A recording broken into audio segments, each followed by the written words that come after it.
Greetings, this is Professor Roman. Let's continue the lectures in linear algebra.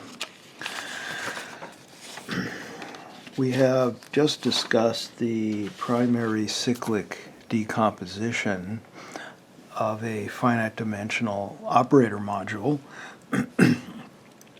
Now it's time we showed that the multiset of elementary divisors of a linear operator, or an operator module, same thing, is a complete similarity invariant.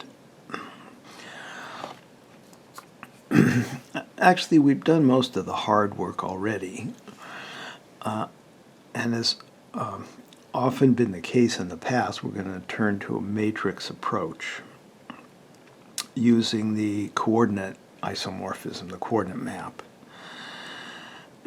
Specifically, suppose that the primary cyclic decomposition of v sub tau looks like this. And the elementary divisors are these polynomials. So pi of x is irreducible, or prime, for each I. And these are the various powers of p sub I of x that make up the elementary divisors. And this is a multiset, as we've seen. If script b is an ordered basis for v, then we have seen with corollary 9.8, I may have called it theorem 9.8 in the lectures, I don't remember, tells us that if we apply the coordinate map phi sub b to a cyclic submodule, one of the summands in this decomposition, that sends this cyclic submodule to a cyclic submodule for this operator module. This is Fn, and the operator now is the matrix representation of tau with respect to the order basis b. So we have this decomposition. Since the coordinate map is an isomorphism, when you apply it to a direct sum, you can apply it individually to each summand.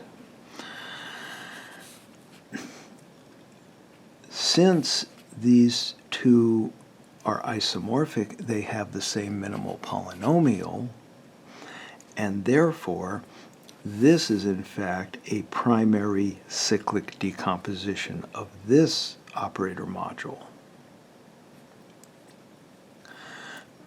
And since the minimal polynomials match between these two decompositions, v tau and f sub n, f super n, fn,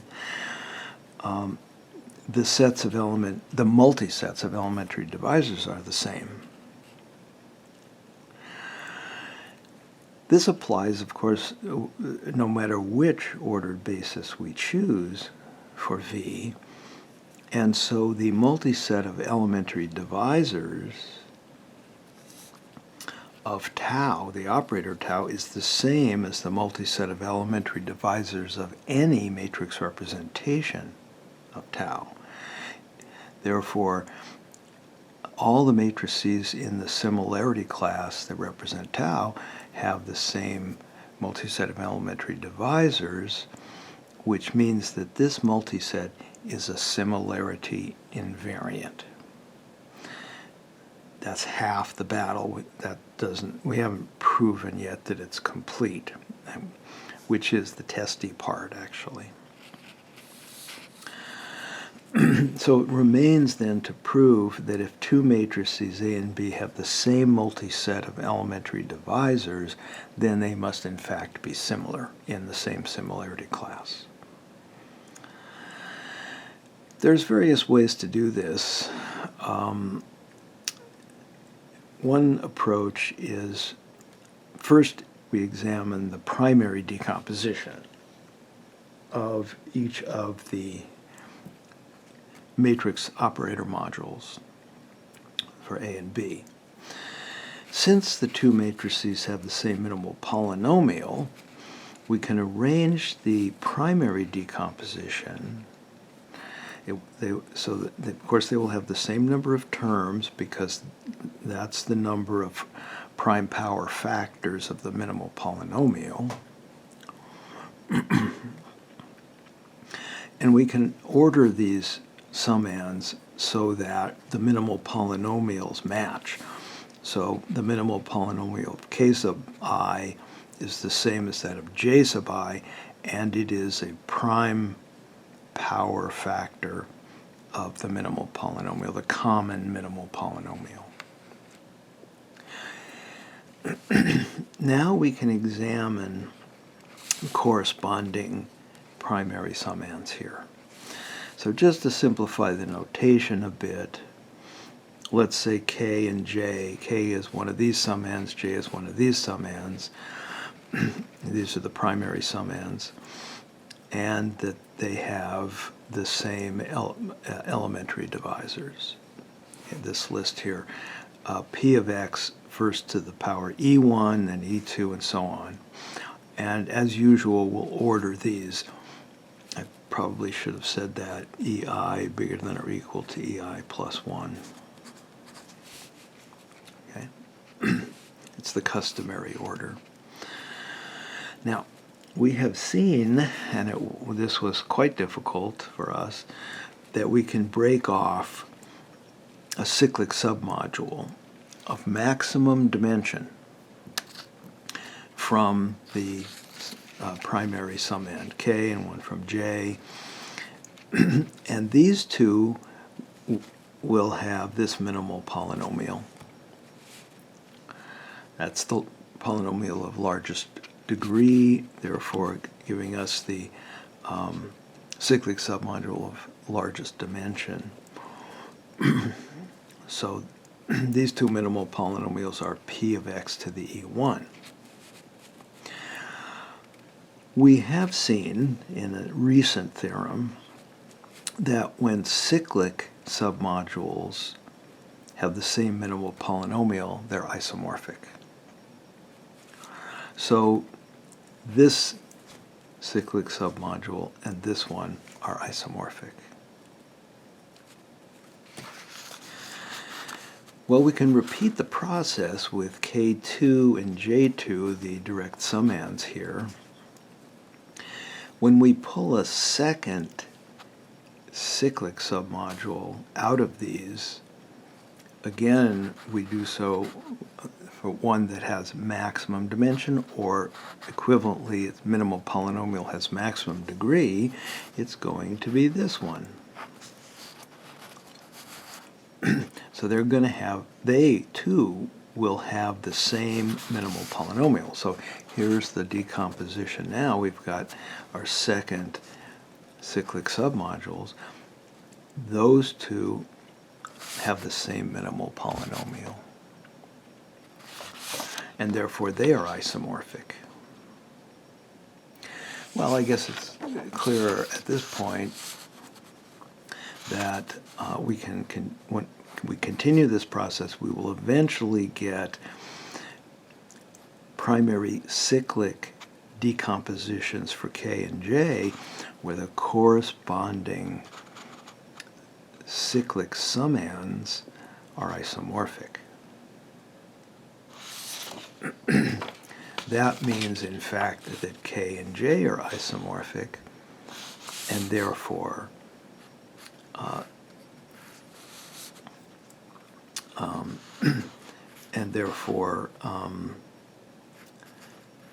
these two operator modules are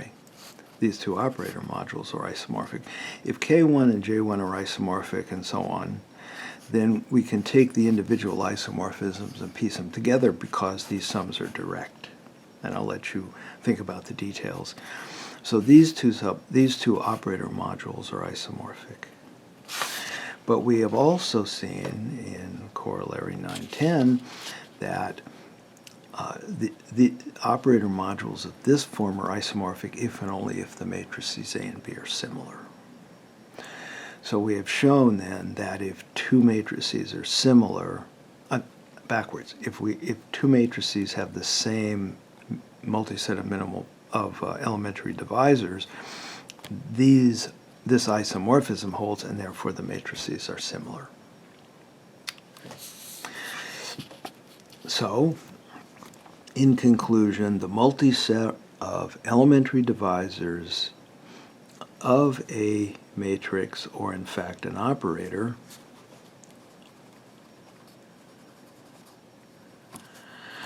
is a complete similarity invariant. Okay.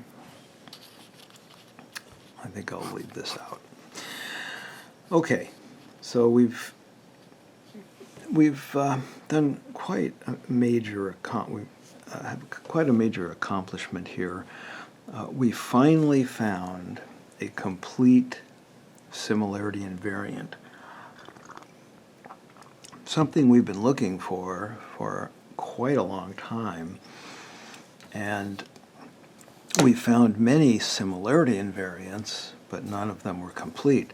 Determinant, characteristic polynomial, minimal polynomial, a multiset of eigenvalues, even throw in the geometric multiplicities, the geometric dimensions, and we've taken all the stuff we've done so far together.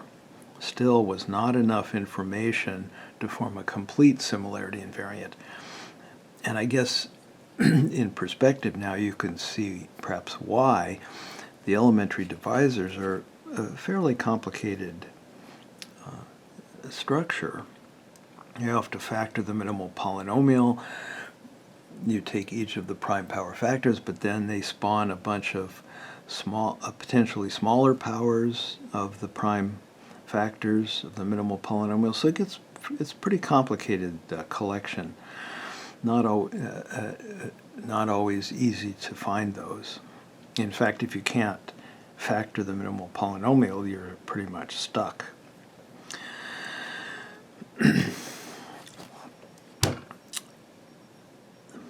Surely a matrix or an operator whose minimal and characteristic polynomials are the same must be somehow special. And so I want to take a little time now to explore that, because it will come in handy later. There is a definition here.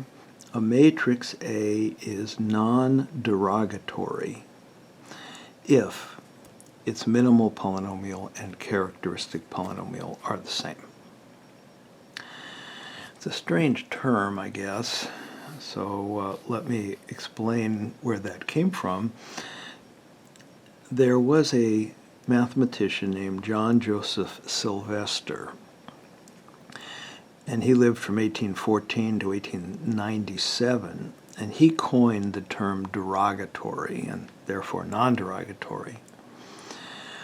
And he also referred to derogatory matrices as privileged matrices.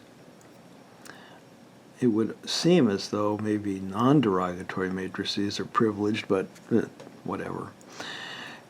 Sylvester actually was very fond of coining new mathematical terms. For example, he coined the terms matrix, graph, annihilator, canonical form, discriminant, Jacobian, minor, and nullity. So not only did he like to coin new terms, but many of them became extremely famous. He referred to eigenvalues as latent roots, a term we don't use too much anymore. Here's Sylvester's explanation of the term latent root. I thought this was sort of interesting. It will be convenient to introduce here a notion which plays a conspicuous part in my new theory of multiple algebra, namely that of the latent roots of a matrix. Latent in a somewhat similar sense as vapor may be said to be latent in water or smoke in a tobacco leaf. So that was a colorful explanation. Here is a theorem that describes some of the characterizations of non-derogatory matrices. So let A be a matrix whose minimal polynomial has this monic prime factorization.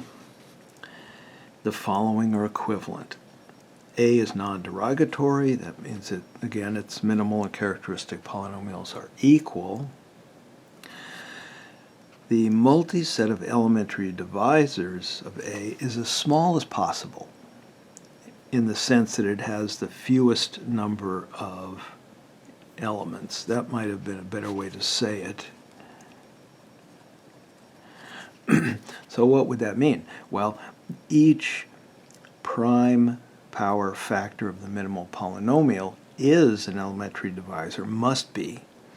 So in other words, the only elementary divisors are those prime powers of the minimal polynomial. So the multiset of elementary divisors is as small or brief as possible, has as few terms, elements as possible. The primary cyclic decomposition of the operator module FNA is the same as the primary decomposition. Once you get to the primary decomposition, you get no further by trying to decompose the primary summands. They do not decompose. They are already cyclic. And finally, if the minimal polynomial should split over F, if it happens to split, then the geometric multiplicity of each eigenvalue of A is 1. So there's in some sense not very many eigenvectors. Part 2 of this theorem says that two non-derogatory matrices are similar if and only if they have the same minimal or equivalently characteristic polynomial. So in this case, if we restrict only to non-derogatory matrices, the minimal polynomial or the characteristic polynomial is a complete similarity invariant. As to proof, the Cayley-Hamilton theorem implies that if, say, so A is an n by n matrix, it's non-derogatory if and only if its minimal polynomial then has degree n, because the minimal polynomial always divides the characteristic polynomial. The characteristic polynomial has degree n, so these are equal if and only if the minimal polynomial has degree n. But these prime powers then, of course, the sum of their degrees, is n. But remember also the sum of the degrees of all the elementary divisors is n. This is the theorem we proved earlier. So there cannot be any other elementary divisors other than these prime powers, because their degrees add up to n, and we're done. So that proves that A and B are equivalent. As to 1C here, the primary and primary cyclic decompositions are the same. Well, that's another way to say that there are no other elementary divisors other than these prime powers.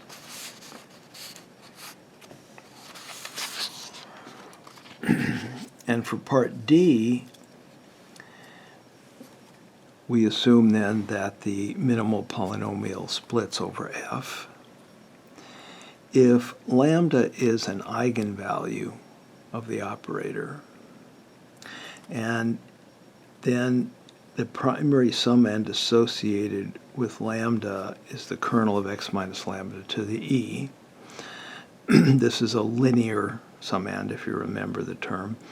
If it has this cyclic decomposition, then we saw at the beginning of this chapter that each of these cyclic summands contributes a one-dimensional subspace to the eigenspace E sub lambda. Let's go back to theorem 9.3. Did a matrix proof of that. Therefore, each eigenvalue has geometric multiplicity 1 if and only if there's only one of these summands. Which means that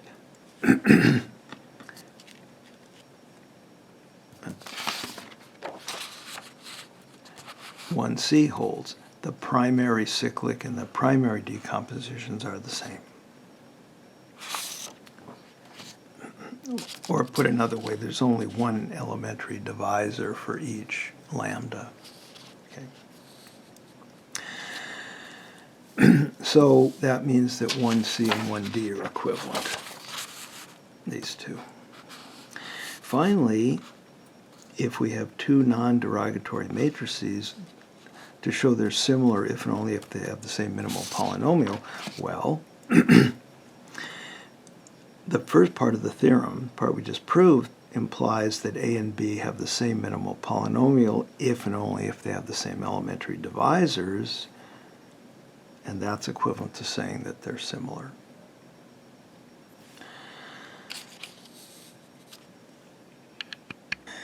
Well, we've seen that the elementary divisors form a complete invariant for matrix similarity.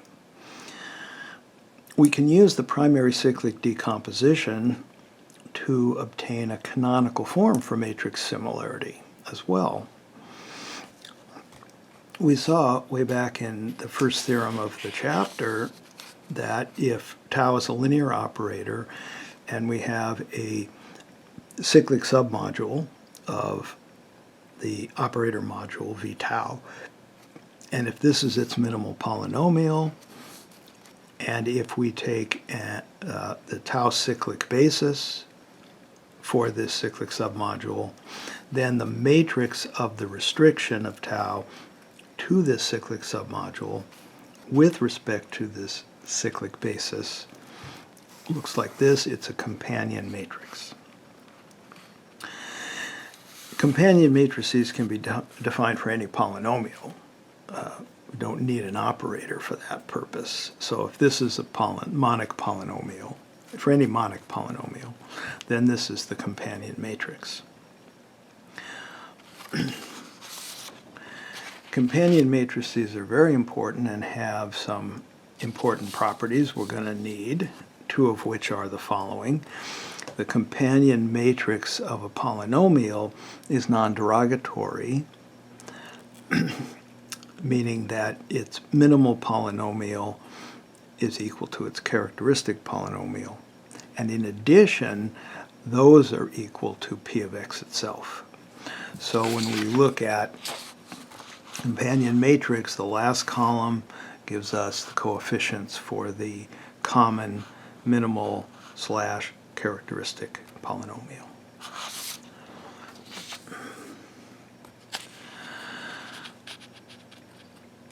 If P of x and Q of x are relatively prime polynomials, then the companion matrix of the product is this block diagonal matrix, which has the companion matrices on the diagonal blocks.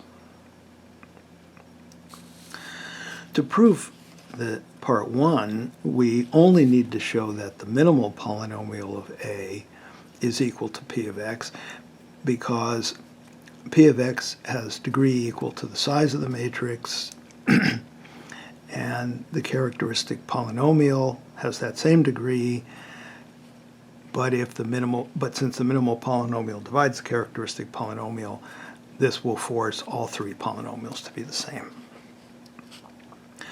So if we let P of x be this polynomial, and I wrote A of an here, even though an is equal to 1, and if we take the standard basis, then what A does to a standard basis is it shifts the basis over by 1 until you apply it to the final basis vector E sub n. So A to the ith power will send the first basis vector E1 to ei plus 1 as long as I is less than n, and an sends e1 to this linear combination of basis vectors. I think I said this some time ago, but I'm not sure. You know, the thing about companion matrices, they have some nice properties. You can read off the minimal characteristic polynomial, which is quite a time saver. But they sort of push all the problems to the end. So they're very nicely behaved until you hit the last column. And that's just the nature of this type of matrix.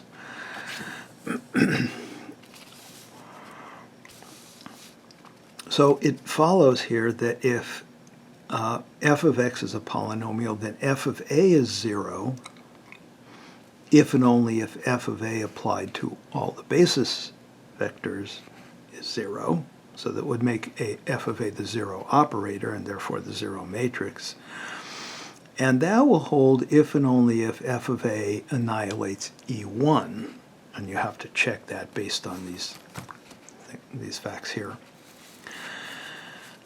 Now, P of A applied to E1 can be split like this, and A to the n E1 is written up here. We place that in here, and lo and behold, we get 0. So P of A is in fact 0. In other words, A satisfies P of x, and P of x, however, has the smallest degree among all polynomials satisfied by A. And so P of x is the minimal polynomial. I'll let you fill in these couple of details. If you've been following the video lectures so far, you've gained quite a bit of experience. Hopefully you've been delving into this material, not just listening. So you should be able to fill in some details by now. Next, I think in the next lecture, we're going to discuss an alternative decomposition to the primary cyclic decomposition involving what are called the invariant factors. And we're going to see that the two decompositions are equivalent, pretty easy to pass between the two, but the invariant factor decomposition has one important advantage. So we'll come to that in the next lecture.